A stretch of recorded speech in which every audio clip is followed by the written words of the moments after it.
कि NCC certification ये जो स्कूल्स प्रोवाइड करते हैं, ओके, ये कितना वैल्यूएबल है, क्यों करना चाहिए और किन सेक्टर्स में बच्चों को इसकी आगे जाके हेल्प महसूस। So what does a typical day in a military ATC tower looks like?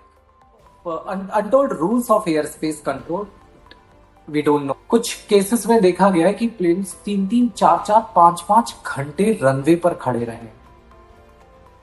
Okay, एक बॉक्स के अंदर इतनी देर तक बैठे रहना, ओके, किसी को भी बेचैन कर सकता है। आपका सजेशन क्या है कि क्या पैसेंजर्स कई मामलों में ओवर रिएक्ट नहीं करते हैं? Anything, any message to Indian defence, civilians, country, for the welfare of everyone. Hey, hi everyone. So today we have a proud personality of India, Richa Giri, जो कि डिफेंस चुकी हैं और उनके साथ आज हमारे बहुत सारे क्वेश्चन आंसर हैं जो बहुत सारे डाउट मिथ्स और कई चीज़ों को क्लियर करेंगे। सबसे पहले जो मेरा क्वेश्चन रिचा जी के साथ शुरू होता है, वो पहला क्वेश्चन यही है कि can you tell us and walk through on your journey in defense sector, okay, especially as an ATC? Okay, after becoming ATC officer, right? Yes, definitely. So as an ATCO, मेरा journey ऐसा रहा है कि it's been very challenging, also very interesting. After 1 year or after 6 months of controlling became our passion, and it's very satisfactory job when you control for 8 hours, sit and control, and when you get appreciated for your controlling from pilot, it's just so satisfying to hear things. And there are also many high risk and high pressure environment that every day it's like a part and parcel of our duty. So वो high pressure environment में how do you react calmly, composedly, and because of your good training, ये जो हम daily basis पे handle करते हैं, it becomes really adventurous. Every day that we sit and control so many aircrafts and talk to so many pilots and also coordinate with so many people on ground. So briefly, it's something like this. Ji, I think the way you are smiling and feeling proud can explain that how much you were enjoying your job. So coming on the second question, what inspired you to choose such a challenging and responsible role? From where did you get this strength? Because people, especially youngsters, wants to select a very easy jobs that they are not responsible enough. While sitting in ATC room, ATC control of, ATC office, you are not only responsible for asset management, collateral damages, of course you are taking responsibility of lives. And you are also responsible to safeguard country. So from where this strength came to choose such a typical role? Okay, this strength came basically from my parents. Because they have always encouraged us to be disciplined in life, to choose whatever you feel passionate about, to also feel stronger inside mentally. Like my father, from his childhood till now, he from his society, from wherever he was associated, from that place he raised up to certain level. He became vice principal, he retired, and he made sure that all 4 girls or his 4 daughters are not doing any ordinary task of getting married, becoming a homemaker, having an easy going style life. However, he said कि हमें you should do something extra, something different, that people know you. So right from childhood, they have encouraged us to participate in state level, national level, elocution, debate competition, always be there as an athlete in athletic competitions in many levels. So his discipline. And then when it comes to mental strength, now my mother is an example. at home, that whatever it comes, she's so determined. Whatever she has thought that this should happen, she works for it till the time it happens. So that mental strength, when you are physically going weaker, but you still have to sustain that strength to overcome and achieve whatever you want. So no in at times, maybe after bearing a child, going again, rejoining again to into that challenging job, the mental strength is so much required. So right. So that inspiration comes from my mother.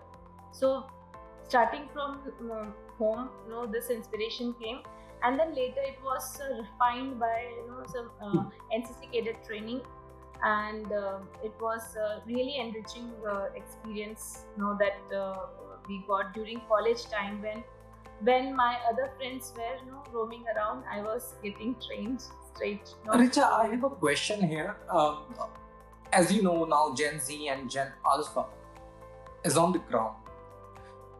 NCC, mostly people does not understand the value of this certification, right?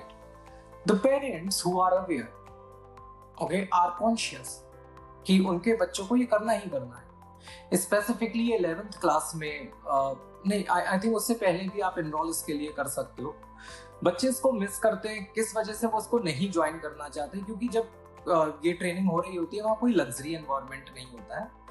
आपको खुद sustain करना होता है, difficult situation में रहना सिखाते हैं, कई सारे डिसीजन मेकिंग स्किल सिखाते हैं.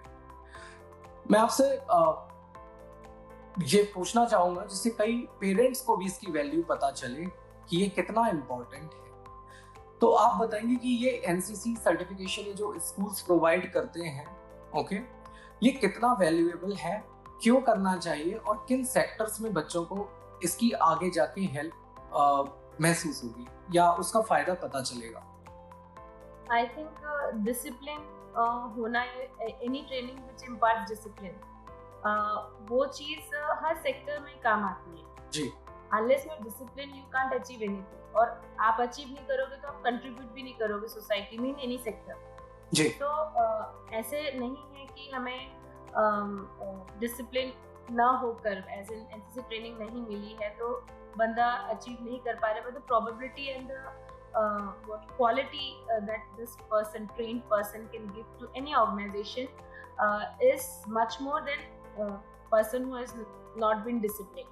तो आजकल के जेन जी है, इनको तो डेफिनेटली ट्रेनिंग की जरूरत है, बिकॉज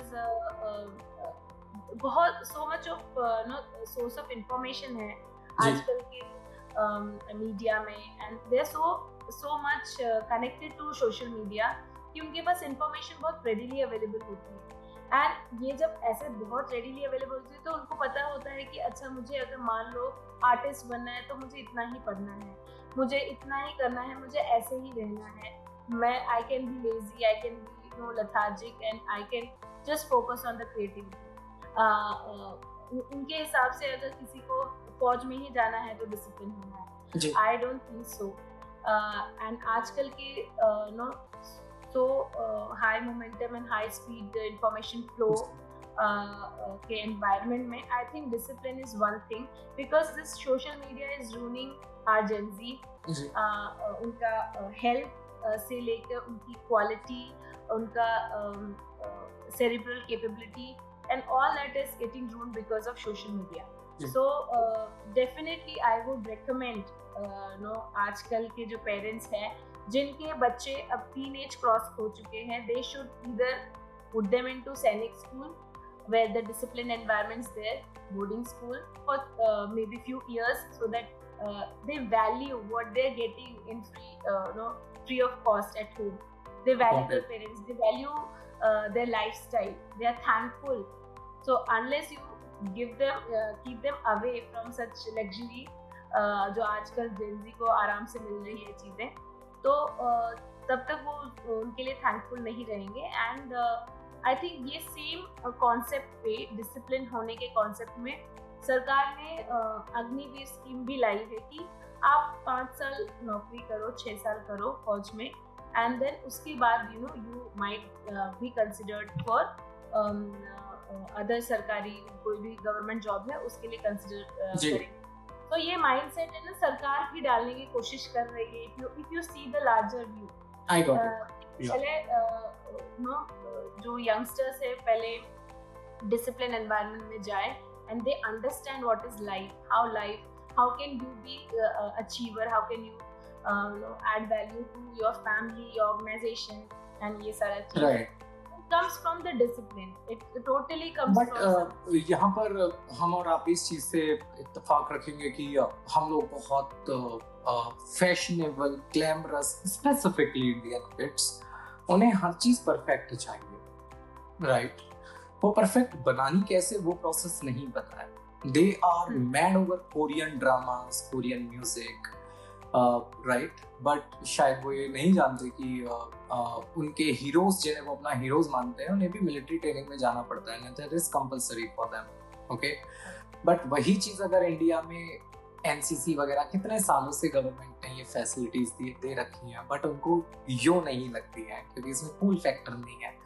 वहां जाके वो सेल्फी लेंगे तो बहुत खराब दिखेंगे. ओके, वहां जमीन पर बिस्तर बिछे हैं, ऊपर टिन का वो है, जो छत है, गर्मी हो रही है, एसी नहीं है. ये तो सब सिखाया ही नहीं गया है बचपन से, और ना सीखा है ना ये एनवायरनमेंट देखा है, तो वो स्किप कर देते हैं चीजों को. ये जो बात है इसमें मैं सोचती हूँ कि हम पेरेंट्स, जो हमारे एज के पेरेंट्स जो 35 क्रॉस कर चुके, 30 to 35 में हैं, हम जैसे पेरेंट्स की गलती है क्योंकि हमने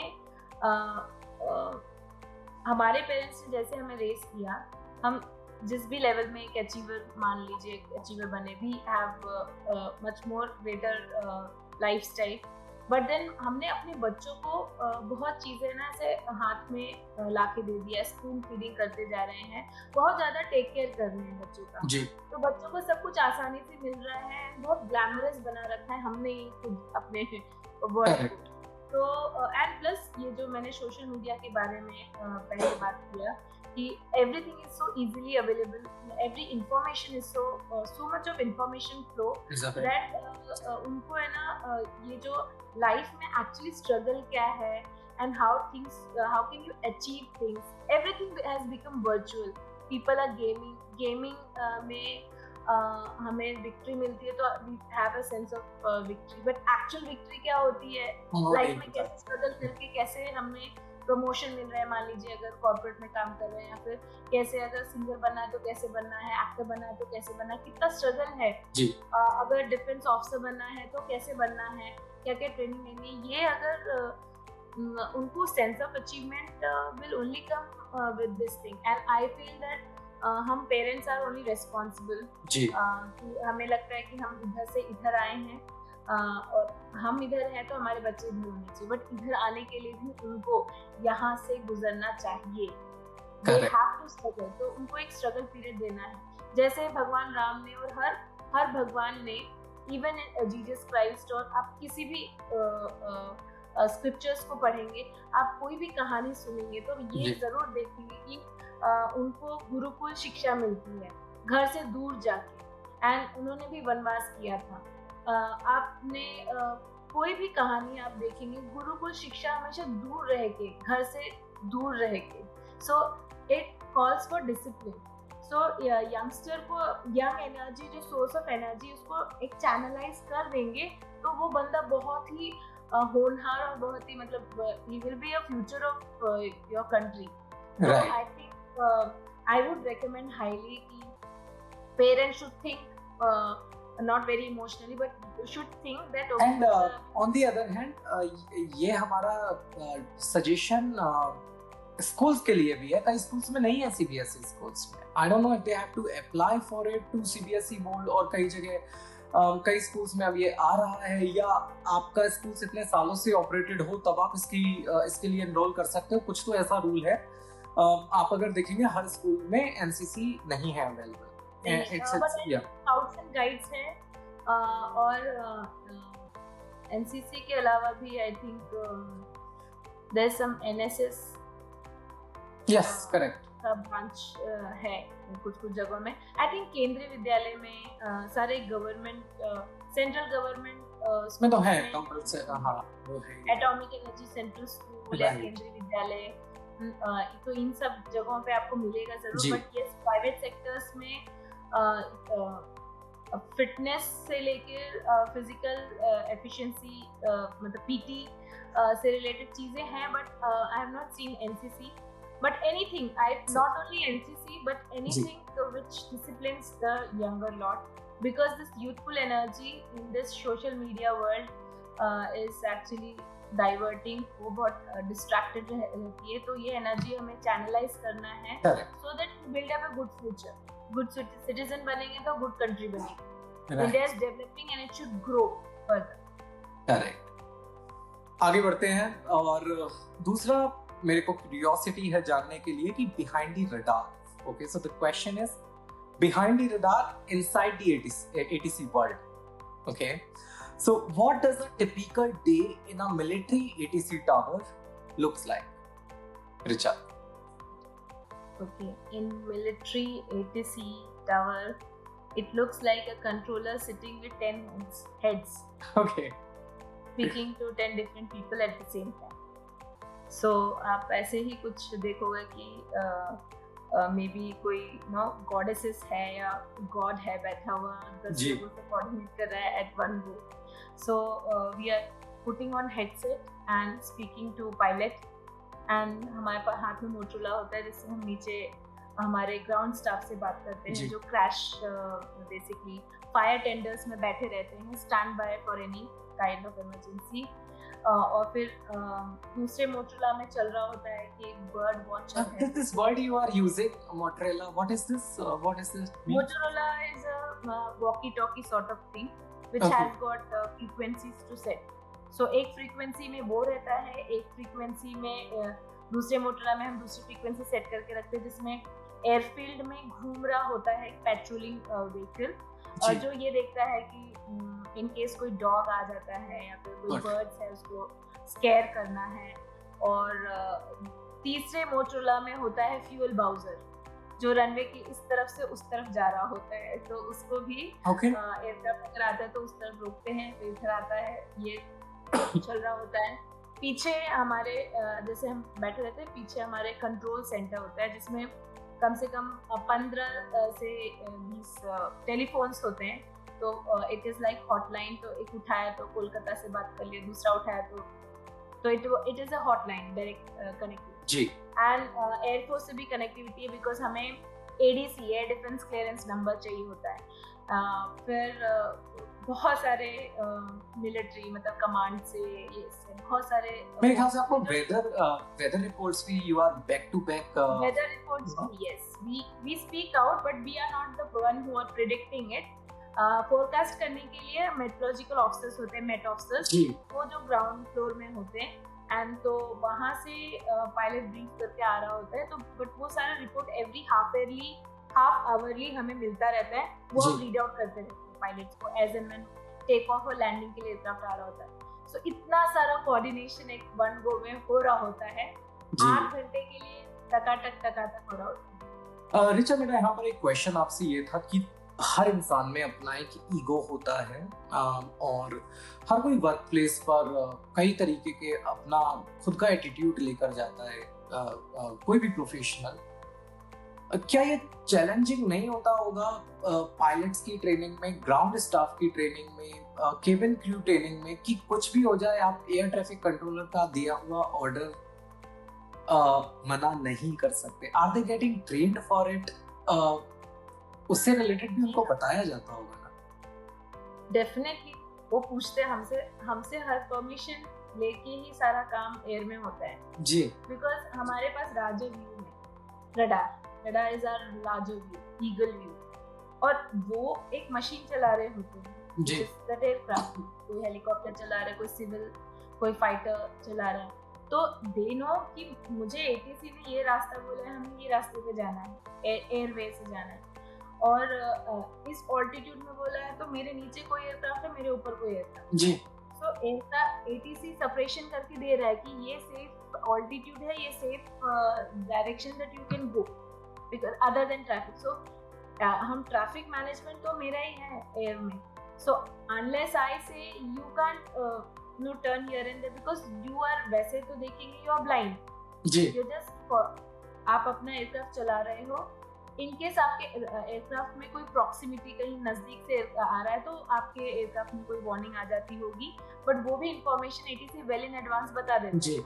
So yes, they are trained for following ATC instructions. It is being told specifically, and International Civil Aviation Organization के हिसाब से भी pilots are supposed to follow in toto जो भी ATC instruction होते हैं. ATCEOs are trained for safety of aircraft while control. But ऐसा होता है कि कई सिचुएशंस में you are virtually sitting somewhere, but pilot is facing that situation, right? For you, every single flight, you have to give equal priority, correct? If some flight is in danger, you cannot say that other is not in danger if it is flying safely. That also can come in danger within a moment. Okay, so for you, everyone is equal. However, you have that technique that you will handle a emergency situation differently, and you will understand that this is an emergency situation. If pilot is saying that as a air traffic controller, whatever you are suggesting, looking good on paper, but practically, can I add something or some decision on the basis of my experience?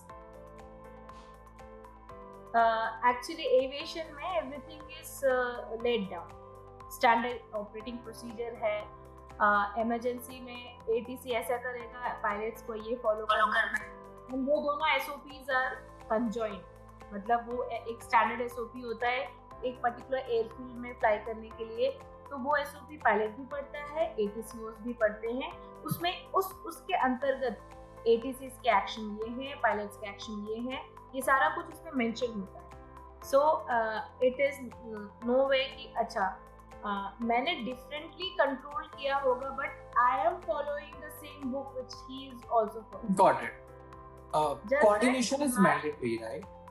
Mandatory coordination is set in the SOP, and my actions are written in SOP, his actions are written in SOP.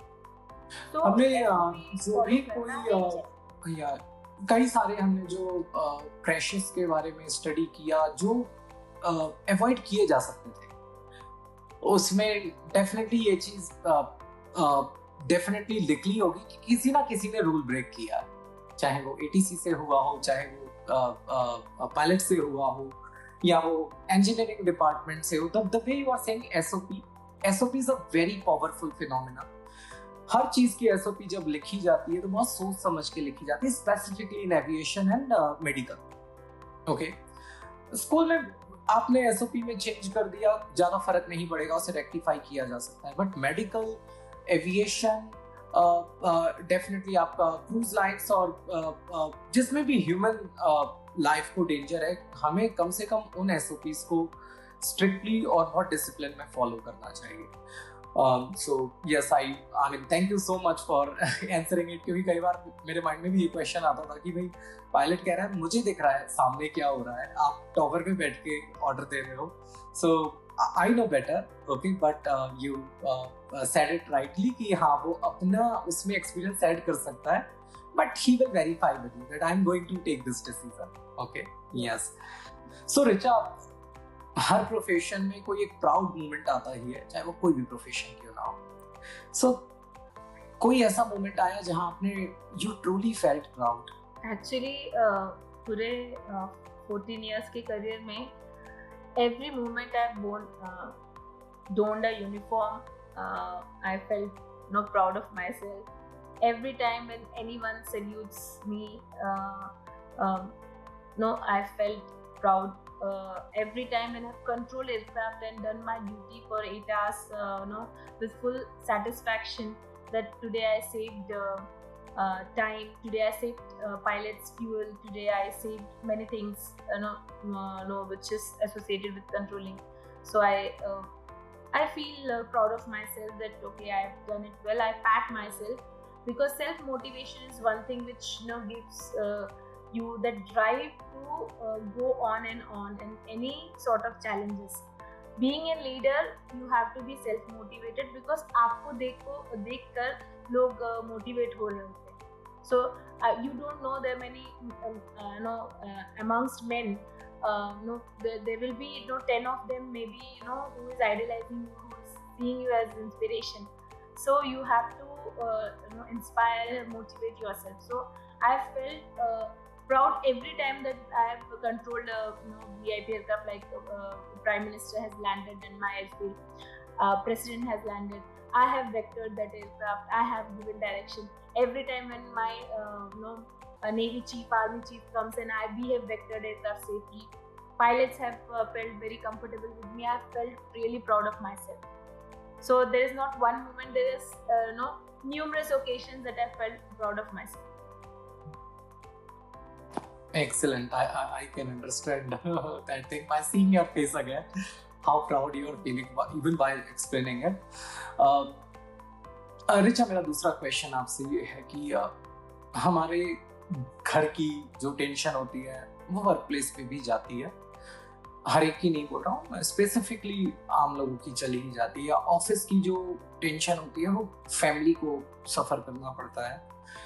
आप meditation करती थी, आपकी power इतनी strong थी, कुछ ना कुछ interview के टाइम पे ऐसा आपने देखा गया होगा कि आप पर्सनल और प्रोफेशन को अलग रख सकते हो, आप ईगो को सेपरेट रख सकते हो, और कई चीज़ों को आप अच्छे से उनके सही बॉक्सेस में रखना जानते हो.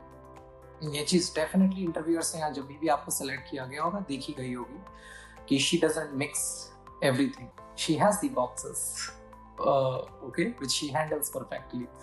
तो ये वाला जो एरिया है जो मोस्टली लोगों का अगर सही हो जाए तो वो कई चीज़ों पर अपनी पावर गेन कर सकते हैं.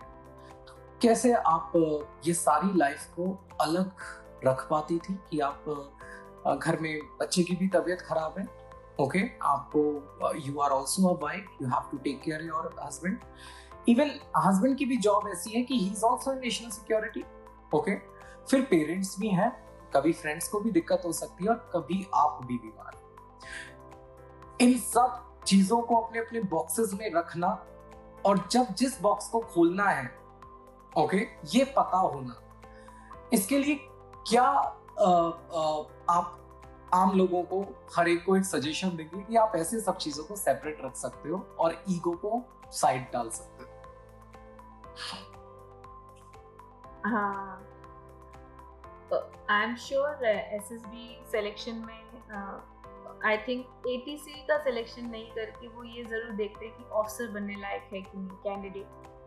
तो जो भी उनका साइकोलॉजिकल टेस्ट जो 4 दिन चलता है, उस 4 दिनों में वो ये परखते ज़रूर है, और वो इतने एक्सपर्ट होते हैं कि वो ज़रूर पकड़ लेते हैं कि इन केस आपको बंदा बहुत ज़्यादा इमोशनल दिख रहा हो या बहुत ज़्यादा इंटेलिजेंट दिख रहा हो, वो बंदा ऐसा सिलेक्ट करते हैं जो क्ले की तरह, मिट्टी की तरह, जिसको हम मोल्ड करके एक घड़े की तरह, घड़ा का शेप देना चाहे तो वो भी दे सकते हैं, घोड़े का शेप देना चाहे तो घोड़ा भी बना सकते हैं, उसको अगर हमें तलवार का शेप देना चाहे तो तलवार भी बना सकते हैं, उसको उस वक्त के लिए ग्रेसफुल बनाना है तो ग्रेसफुल भी बना सकते हैं.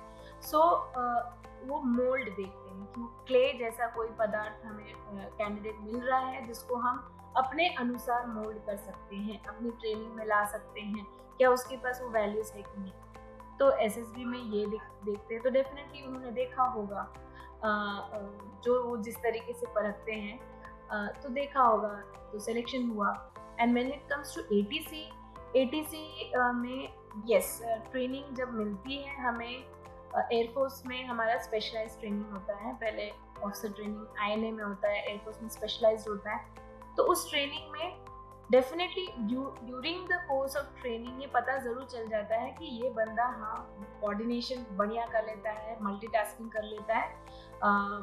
सिमुलेटर में जब हमारी कंट्रोलिंग होती है तो ये चीज़ें पता चल जाती है, और वहीं से इन केस वो बंदा कर एटीसी बनने लायक है, तो अगर नहीं बनने लायक है, बहुत ही वैसे वर्स्ट है कि 2 जगह कोऑर्डिनेट नहीं कर पा रहा है या फिर कंट्रोलिंग में डर जा रहा है, इमरजेंसी में डर जा रहा है, तो वहाँ से रिकमेंडेशन जाती हूँ. बट मेरे ट्रेनिंग दौरान ऐसे कोई हुआ नहीं है. मेरे सारे colleagues and coursemates we passed out with me. So उसके बाद आप जो बॉक्सेस में रखने की बात कर रहे हैं, आई थिंक हमें मिलिट्री में ये जरूर सिखाया जाता है कि हमें रिएक्ट नहीं करना है. यस, हमें तुरंत एक्शन लेना है, but we have to respond. Action लेना है कि नहीं ऐसे स्पर ऑफ द मोमेंट में यू हैव टू, मतलब आपने कुछ बोल दिया और आप बोले नहीं सॉरी मैंने तब वैसे बोल दिया, वैसे नहीं होता है. You are suppose to be always with full of etiquettes, and while controlling you are supposed to control and not just say anything, any instruction. You have to instruct, क्योंकि एनवायरनमेंट ऐसे है कि एनवायरनमेंट चले जा रहा है, एक तरफ तो उड़े जा रहे हैं, एक जगह से दूसरी जगह जा रहा है, वो कहीं रुका नहीं है हवा में जी. तो हमारे इंस्ट्रक्शन भी वैसे होते हैं, बट वो इंस्ट्रक्शन रिएक्शन नहीं, वो हमारे रेस्पॉन्सेस हैं, well calculated in split seconds.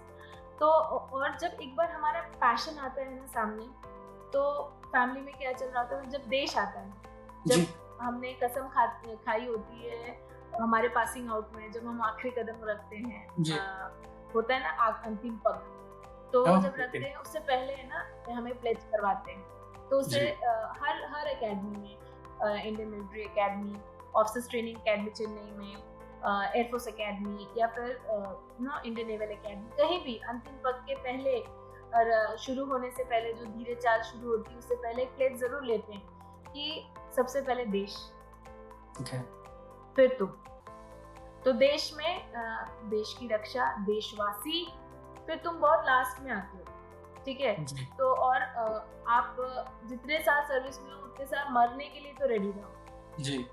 जान इज नॉट दैट मेरी जान अगर डेंजर में है तो मैं तो भागती फिरूं, नहीं. तो वो प्लेज में ही बोला जाता है. And India is the only country जहां हम वॉलंटरी वो प्लेज लेते हैं. okay. हम फोर्सफुली नहीं, सरकार के द्वारा फोर्सफुली फौज में ज्वाइन नहीं करते, हम खुद वॉलंटियर करते हैं. इस बात पर मैं बोलूंगा कि यहाँ पर जो आपने कहा कि हम वॉलंटियर इसको करते हैं, किसी ने ये पूछा था कि इंडियन आर्मी इतनी स्ट्रांग क्यों है और चाइना उस जगह बैकफुट पे क्यों है. तो यहाँ पर ये चीज बोली गई कि इंडियन जो है वो देश के लिए लड़ रहा है, जबकि चाइनीज मिलिट्री उनकी सरकार के लिए लड़ रही है. करेक्ट. और so here we are powerful and it's a huge difference.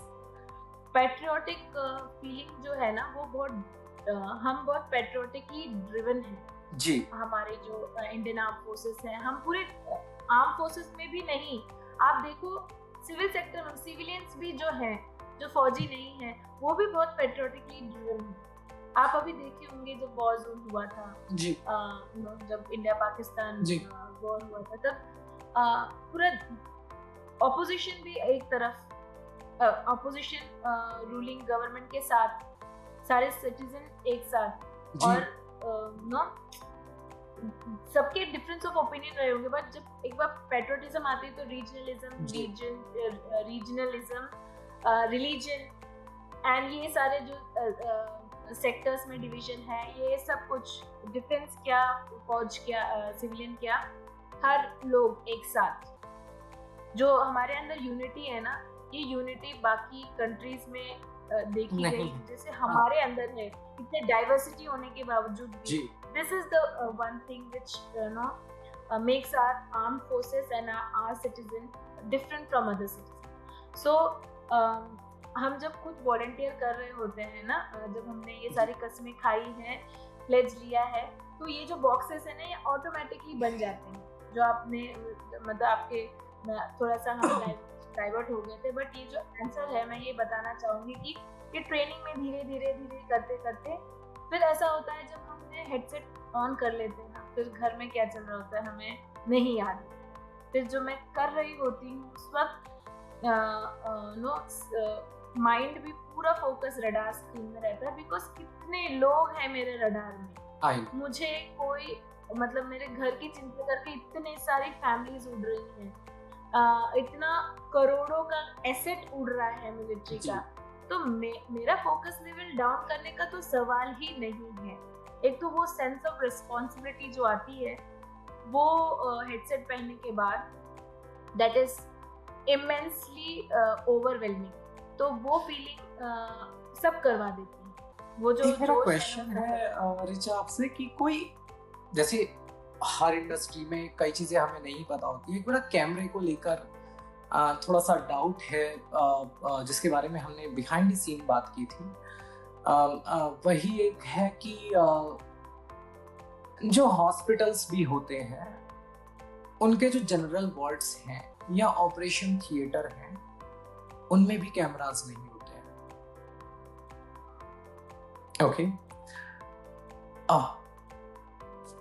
Aircraft का आई कैन अंडरस्टैंड कि कोई इंटरसेप्ट कर सकता है, और मोस्टली कैमरास जो होते हैं वो आप यहाँ से न्यूयॉर्क का भी कैमरा एड ऑन करके वहां सड़क पर अभी क्या चल रहा है वो देख सकते हो। ओके, यानी ये स्ट्रेटेजिकली है, डेलिबरेटली है, क्या है हमें नहीं पता। ओके, बट डेफिनेटली कोई रीजन होगा एंड वी रिस्पेक्ट दैट। कुछ ऐसे फैसिनेटिंग फैक्ट्स हैं, untold rules of air space control we don't know or we didn't hear about. Unsaid rule, untold rules. Untold rules.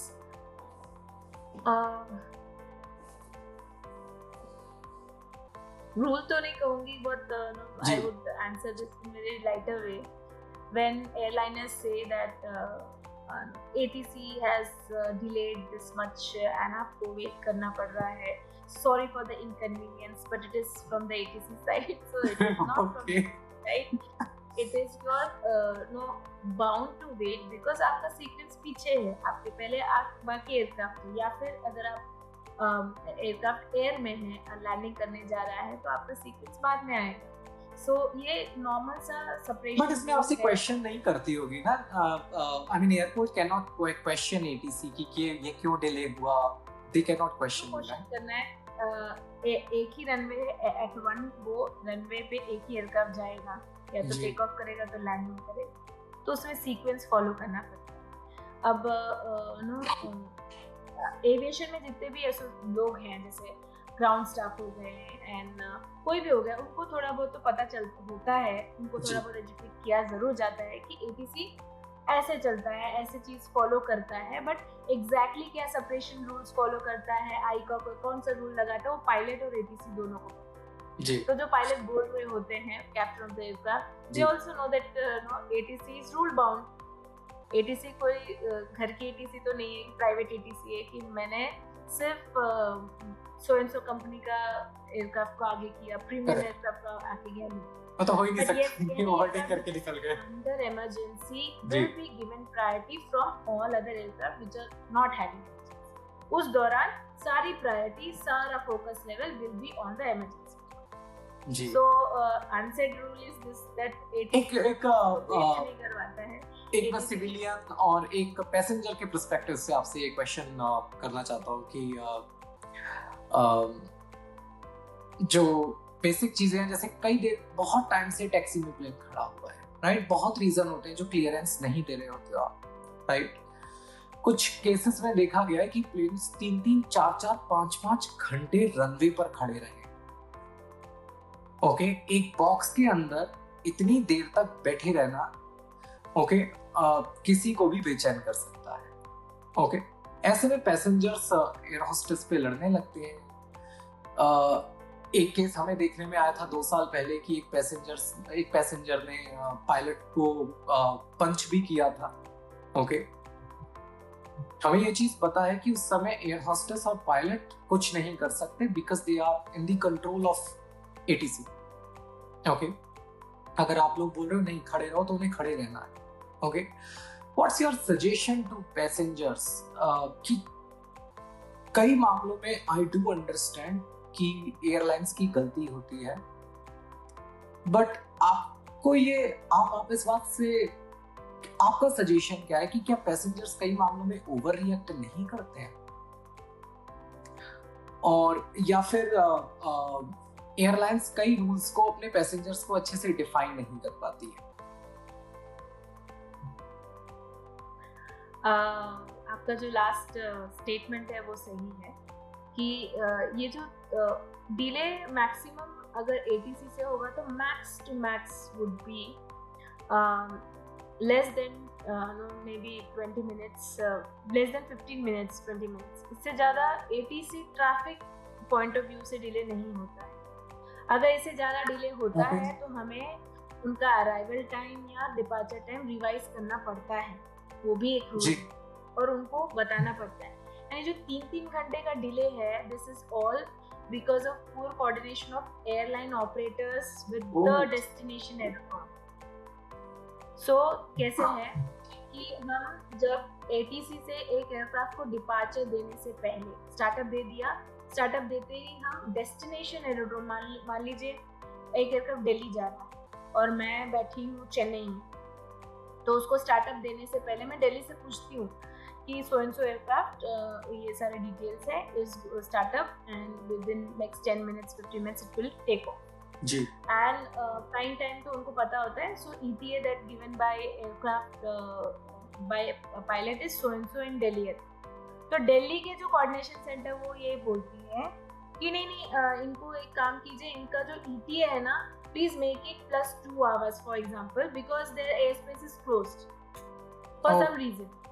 उनका एयर स्पेस क्लोज है for example 26 जनवरी, तो 2-3 महीने पहले से ही वहाँ पे प्रैक्टिस सेशंस चलते हैं फ्लाई पास्ट की। सो 26 जनवरी का प्रैक्टिस नवंबर से शुरू है, तो नवंबर में उनको बोला गया है कि आपको 8 बजे से पहले इधर लैंड करना है, जहाँ से भी आ रहे हैं। ओके। तो 8 बजे से पहले मतलब 8 तक लैंडिंग दे देंगे, उसके बाद एयरस्पेस क्लोज कर। तो उनको बोला ठीक है, इनको बोलो कि ETA कर दें 10 बजे, क्योंकि हमारा एयरस्पेस तो क्लोज है। तो डेस्टिनेशन एयरोड्रोम का जो कोऑर्डिनेशन है, ये अगर ऑपरेटर ने पहले से ही किया होता, ATC तो लाइट चीजें बता रहा है कि अच्छा ये 15 मिनट पहले ना स्टार्टअप करके थोड़ी देर बाद में स्टार्टअप हुआ है, इसलिए हमने ATC ने फाइनल कोऑर्डिनेशन किया। बट जो प्रीवियस कोऑर्डिनेशन था आने का, ETA सेट करने का, because of air space restriction, कोई नो टाइम रेज है, सो वो चीज ऑपरेटर ने नहीं किया होगा, या फिर मान लीजिए वो एयर स्पेस, वो एयरपोर्ट क्लोज हो गया होगा, मे बी बिकॉज रनवे उनका टूट गया है या फिर कोहरा बहुत छा गया है, विजिबिलिटी बहुत पुअर हो गई है, तो उन्होंने कहा है कि विजिबिलिटी मेट ने फोरकास्ट की है कि 2 घंटे तक रहेगी, तो आप उधर आ नहीं सकते, या तो आप अपना डेस्टिनेशन चेंज कर दीजिए, ऑल्टरनेटिव रूटिंग तक, जैसे चेन्नई से दिल्ली जाना है तो आप मुंबई लैंड कर लीजिए, मुंबई से फिर थोड़ी देर बाद लैंड कर लीजिए। तो ये सारा जो कोऑर्डिनेशन है ना, ये एक्चुअली ऑपरेटर्स को करना चाहिए, एयरलाइन ऑपरेटर्स को पायलट को ब्रीफ करना चाहिए, and accordingly pilot will ask for start. पहले ही स्टार्टअप करके लोगों को घुसा दिया और फिर कर दिया, तो हम तो सिर्फ फाइनल कोऑर्डिनेशन करते हैं, और अगर हमें डेस्टिनेशन एयरड्रोम से क्लियरेंस मिला नहीं तो ATC बोलेगा ही कि know your clearance still awaited. तो ये जो डिसीजन लेना था ना जी, एयरलाइंस को देना था, एयरलाइंस को और पायलट को। सो अभी मेरे साथ है ATC कंट्रोलर जो कि अपना पक्ष रख रही है, और उन्होंने बहुत अच्छे से बोला कि वो सिर्फ 15 मिनट के रिस्पॉन्सिबल है। तो अब ये चीज आप ये कोऑर्डिनेशन में क्या इशू है, अगर फ्यूचर में हम किसी ऑपरेटर या उन लोगों से बात कर पाए तो वो भी अपना पक्ष रख पाएंगे। अभी हमारे पास एक ही पक्ष मौजूद है, तो हम यहाँ प्राउडली कह सकते हैं कि पैसेंजर्स राइट। वो भी यही बोलेंगे जी, वो भी यही बोलेंगे कोऑर्डिनेशन में। आप ATC के रूल, ICAO के रूल और DGCA के रूल बुक सारे अवेलेबल है ऑनलाइन, आप ओपन कीजिए। But I agree, but I would suggest specifically so many passengers को भी ये चीखने चिल्लाने से कुछ नहीं होगा। हाँ, अब उन्हें अब काम डाउन रहना चाहिए। आप ये देखिए कि बहुत लोगों की जिंदगी मैटर करती है, ओके, और इतना फुल प्रूफ तरीके से इतनी हैवी मशीन्स को आसमान में उड़ाना is not an easy task, okay. इतना कोऑर्डिनेशन जिसमें बहुत छोटी छोटी चीजें मायने रखती हैं। तो this is my suggestion to all the passengers also that have patience. चीजें हो जाती हैं, डिले हो जाते हैं। अच्छा, एक दूसरा क्वेश्चन था, शायद मुझे उसका आंसर मिल चुका है, but out of curiosity I want to know कि रनवेज पर फायरवर्क्स किए जाते हैं, पटाखे और वो सब, is this to clear birds, और या क्या रीजन है उसका? बर्ड्स बर्ड्स के लिए। और किस वजह से पटाखे जलाएंगे? I was so shocked when I was going to Europe. मैंने पहले कभी नहीं देखा था रिचा। इत्तेफाक से लगा कि वो जो ग्रीन बैग्स होती हैं रनवे के पास, वहाँ एक बंदा रॉकेट छोड़ा है। मैंने कि ये तो रिस्की भी हो सकता है, मतलब कुछ मुझे उस समय लॉजिक शुरू समझ नहीं आया, बिकॉज दैट इलॉजिकल। जब हम एयरक्राफ्ट के अंदर बैठते हैं, मैंने अच्छे से अच्छे लोगों की जो बुद्धि होती है, वो ऐसा लगता है वो घर छोड़ के आए हैं। मैं भी उसमें से शामिल हूँ, क्योंकि हम लोगों की देखभाल बच्चे की तरह की जा रही होती है, करेक्ट। और हर कोई बच्चा महसूस करने लगता है अपने आप को, और उस समय कोई दिमाग नहीं लगा रहा होता है। एयर होस्टेस पानी लेके आओ, ये लेके आओ, you feel like child, okay. तो इतना छोटा सा लॉजिक मुझे समझ नहीं आया कि सुबह को 6 बजे जून में पटाखा फोड़ रहे हैं वो लोग, तो उसका लॉजिक क्या हो सकता है। Anyway, but very nicely you crafted your answers Richa ji. सुबह और शाम को ये अच्छा, दो ये भी समय है। जब सूर्योदय होता है और सनसेट होता है, तो बर्ड्स का उड़ना बहुत ज्यादा हो जाता है। जी जी जी जी। जैसे वो उड़ते हैं, एक जगह जाते हैं खाने के लिए, फिर वापस आते हैं सनसेट पे अपने नेस्ट पे। सो उनका ये जो मूवमेंट बहुत ज्यादा होता है उस एरिया, मतलब ऐसे ओपन एरियाज में। तो जनरली आप देख रहे हो पटाखे छोड़ रहे हैं, अराइवल के पहले सब क्लियर करना है। आते हो बर्ड हिट, क्योंकि छोटा सा बर्ड भी हो गया, अगर वो इंजन में घुस गया तो कुछ भी कर सकता है। बट अगर हम छोटी चीजें थोड़ा हल्की से उड़ रही है, इम्पैक्ट हो जाता है। बट अगर हम नेचर की पावर को समझे, तो यानी आसमान पे पक्षियों का ही कब्जा है। अब चाहे आप रोल्स रॉयस का इंजन लगा रहे हो या किसी का लगा रहे हो, ठीक है, टकरा गए तो जीतेगा पक्षी ही। Okay, so how nice indication है ये कि आप टकरा नहीं सकते पक्षियों को। प्लेन को डर लगता है आसमान में उड़ते हुए पक्षियों को, इतने से छोटी से पक्षी को, बिकॉज ये उसका साम्राज्य है, आपने आके घेरा है। तो अगर आप इतनी पावर रखते हो और आपकी फ्रीक्वेंसीज इतनी तेज है, तो आप रोल्स रॉयस जैसी कंपनीज जो इतने पावरफुल इंजन बना रहे हैं, क्या ये बड़ी चीज है किसी को भी इस चीज में रिसर्च करना और एक सॉल्यूशन लाना, राइट? बट वो सॉल्यूशन ही नहीं आ पा रहे हैं कि बर्ड स्ट्राइक को नहीं रोका जा सकता है। ओके, उसका सॉल्यूशन नहीं, जबकि हम कहते हैं कि टेक्नोलॉजी में सब पॉसिबल है। स्पेस है, वो उसका स्पेस है, वो उसका स्पेस है। ओके, तो हाई ऑल्टीट्यूड में आप कितने ही बर्ड भगा लोगे। सही बात। It is normal physics, aerodynamics की, राइट। छोटे से छोटा चीज स्लो मूविंग भी रहे, बट अगर वो फास्टर मूविंग एयरक्राफ्ट से हिट किया तो बहुत इम्पैक्ट पड़ता है। तो मतलब वो तो ऊपर उड़ता है, तो जनरली माइग्रेटरी बर्ड्स है ना, बहुत हायर ऑल्टीट्यूड में उड़ रही होती है, तो वो कभी कभी पड़ती है, बट जनरली डिपार्चर और अराइवल में जब हम लोअर ऑल्टीट्यूड में आते हैं तब ही इसका डेंजर ज्यादा। अच्छा, मैं एक और चीज आपसे डिस्कस करूंगा। कॉनकॉर्ड के बारे में आपने सुना ही होगा, the fastest plane ever in aviation history. बहुत ट्रेजेडी उसके साथ हुई अपने फाइनल मोमेंट्स में, जब वो रनवे पर था। उससे पहले का जो एयरक्राफ्ट था, उसके व्हील का कुछ हल्का सा रबर जो था वो रनवे पर रह गया था। ओके, और जब कॉनकॉर्ड ने रनवे पर अपना पूरा स्पीडिंग करी, तो कॉनकॉर्ड का जो व्हील था उससे वो रबर टकराया, हिट किया और विंग में जाके टकराया। इतना छोटा सा रबर का टुकड़ा, और विंग में हो गया उससे हल्का सा छेद, और वो जो फ्यूल था वो विंग से इंजन से होता हुआ पास हुआ और तुरंत आग लग गई। ठीक है, कॉनकॉर्ड 15 सेकंड में जमीन पर आ गिरा और उस पूरी ही कंपनी को बंद कर दिया गया। वो साउंड से ज्यादा स्पीड से ट्रेवल करता था, ओके, और वैक्यूम में उसका ट्रेवल होता था air space, okay, very high altitude. Alright, मैं इस चीज को दूसरी तरीके से आपसे डिस्कस करना चाहता हूँ। मैंने भी अपनी प्रीवियस कंपनी में कॉनकॉर्ड टीम्स बनाई थी, एक बार नहीं 3 बार बनाई। ओके, कॉनकॉर्ड मैंने इसलिए बनाया फास्ट ट्रैक बेसिस पे, एक वो टीम जो फुल प्रूफ है, हाई एंड टेक्नोलॉजी यूज कर रही है और सबसे तेज है। मैंने स्पेसिफिकली एक टीम ऐसी डिजाइन की थी कॉनकॉर्ड, बट वो फेल हुई। ओके, मैंने दूसरी बार फिर से नामकरण करते हुए कॉनकॉर्ड ही नाम रखा उसका, वो फिर फेल हुई। और मेरे पूरे करियर में 15 साल में मैंने बहुत सारे नाम दिए हैं अलग अलग प्रोसेसेस को, जिसमें हमेशा कॉनकॉर्ड ही फेल हुआ। जब तीसरी बार मैं बनाने जा रहा था उसको, then I said let's not give it the name Concorde. Okay, मैं उन चीजों में विश्वास नहीं रखता हूँ, बट जैसे टाइटैनिक, हम उसको अप्रिशिएट करते हैं, उसकी इंजीनियरिंग को देखते हैं, बट कोई भी क्रूज लाइनर टाइटैनिक नाम नहीं रखेगा क्योंकि उसके साथ ट्रेजेडी जुड़ी हुई है।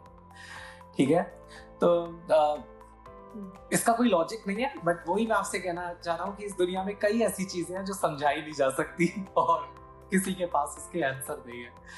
So thank you so much Richa, हमें बिहाइंड द रडार ले जाने में और इनसाइड द एटीसी वर्ल्ड ले जाने के लिए। हम आपके साथ अब नेक्स्ट क्वेश्चंस पे आते हैं ऋचा के साथ उनकी जॉब के सबसे हार्डेस्ट टाइम में, जब उनका रिटायरमेंट पास आ रहा था।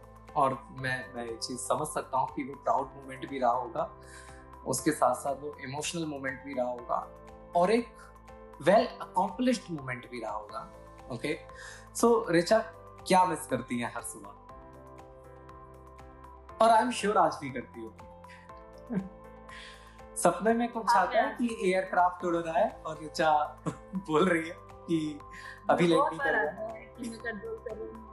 यस, बहुत बार कि मैं कंट्रोल कर रही हूँ, कोई मीटिंग चल रही है, बहुत बड़ी ब्रीफिंग चल रही है, बहुत बड़ा इवेंट है, I am in the aircraft, in the ATC controlling so many aircraft. जैसे अभी नए 10 साल बाद इंटरनेशनल फ्लीट रिव्यू होने वाला है, जो लास्ट टाइम 2016 में हो रहा था। तो मेरे को सपने आते हैं कि मैं अभी भी तो बैठ में कोऑर्डिनेट कर रही हूँ, 100 एयरक्राफ्ट इन एयर है, फ्लाईपास चल रहा है, 60 कंट्रीज पार्टिसिपेट कर रही हैं। तो ये सब आते हैं सपने में। कभी आता है कि वो कंट्रोलिंग कर दिया, अच्छा एयर इंडिया के पायलट ने ऐसे बोल दिया, तो ये चीजें आती रहती है। ये तो व्हाइल सर्विंग आल्सो ये आती रहती थी। तो कंट्रोलिंग इतना passion, we become so passionate about controlling कि because हम the sense of responsibility is so immense कि वो ऐसे passion में convert हो जाता है and then you dream about it always.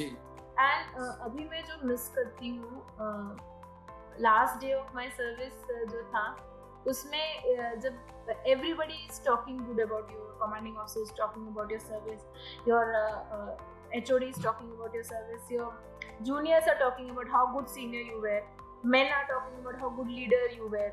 So मेरे different role as a ATCO जो रहे थे, तो जब लोग अच्छा बोलते हैं तब then you feel that this is the day that I'm listening everything good about myself, and sense of achievement जो feel होता है, वो बहुत ही अच्छा था। मतलब that was a good thing to feel about, but also parallelly sadness was creeping in because वो last day and next day से कोई सल्यूट नहीं मिलेगा, next day से यूनिफॉर्म नहीं पहनूंगी, तो इवन सिविलियन से जो एक मार्क ऑफ रिस्पेक्ट आंखों में उनके दिख जाता था, वो हो सकता है अभी बात करते वक्त मिल जाए बताते वक्त कि मैं मिलिट्री से हूँ, वेटरन हूँ, बट वो जो यूनिफॉर्म में जो चार्म है वो किसी में नहीं।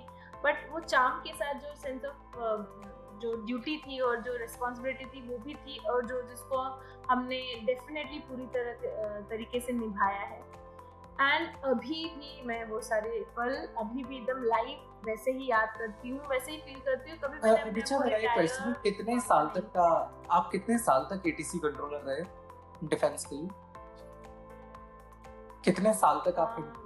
मैं शॉर्ट सर्विस कमीशन ऑफिसर, हाँ मैं शॉर्ट सर्विस कमीशन ऑफिसर थी, तो पूरा 14 साल जो होता है 10 + 2 + 2, तो ये सारा 14 साल का जो कंप्लीट पीरियड है शॉर्ट सर्विस ऑफिसर का, वो मैंने कंप्लीट किया। तो ऋचा 14 साल आपने एयर स्पेस को सुरक्षित रखा, क्या ये आगे जिंदगी तक के लिए 14 साल से एयर ट्रैफिक कंट्रोलर में आप कब तक रही? 14 साल में से 1 साल काट लीजिए आप ट्रेनिंग। 1 साल, हाँ नहीं वो भी बिना ट्रेनिंग के तो कुछ हो नहीं सकता। तो 14 साल तक आपने एयर स्पेस को सुरक्षित रखा, उसके लिए देश आने वाले उसके लिए देश हमेशा आपका शुक्रगुजार रहेगा और आपके चरणों में झुकेगा। क्या वो प्राउड मोमेंट नहीं कि देश आपको हर रोज सेलिब्रेट कर रहा है? सिर्फ वो यूनिफॉर्म आपको प्राउड महसूस कराती थी, बट आप एक सिविलियन से पूछिए, ओके? जब एक सिविलियन होता है ना, और जब आप बोलते हो कि आप डिफेंस से हो, वो सिविलियन ये डिफरेंशिएट नहीं कर पाता है कि आप किस सेक्टर में थे। वो सिविलियन सिर्फ यही सोचता है आपके बारे में कि आप बंदूक लिए हमें बचाने के लिए खड़े थे, ओके? जबकि आपका ऑफिस वर्क भी हो सकता है आप उसमें नहीं हो, बट मैं एक सिविलियन पर्सपेक्टिव से बता रहा हूँ, ओके? एक fun game and this is a very typical rapid fire round, but हमारे पास कोई गिफ्ट हैम्पर यहाँ पर नहीं है बट सबकी खुशी के लिए ये राउंड कर रहे हैं। तो रिचा एयर ट्रैफिक कंट्रोलर रह चुकी हैं, वो रिटायर्ड हैं अभी, और उन्होंने इंडियन डिफेंस को सर्व किया है लगभग 14 साल। सक्सेसफुल करियर रहा है उनका। और पूछना चाहूंगा पहला question, your proudest ATC moment in 1 or 2 lines? When I wear uniform and once I get appreciation from pilot for good control. Okay. Radar screen or radio headset? Your favorite? Radio headset. Okay. If not an ATC, what other dream job? Singer. Okay. You are a good singer. We all know this. One lesson from the defense world everyone should apply in daily life. Discipline. Okay. Starting from making bed after you wake up. Okay. Anything, any message to Indian defense, civilians, country, for the welfare of everyone on the closing note? Richa, over to you. On the closing note, I would like to say that keep up the patriotic spirit.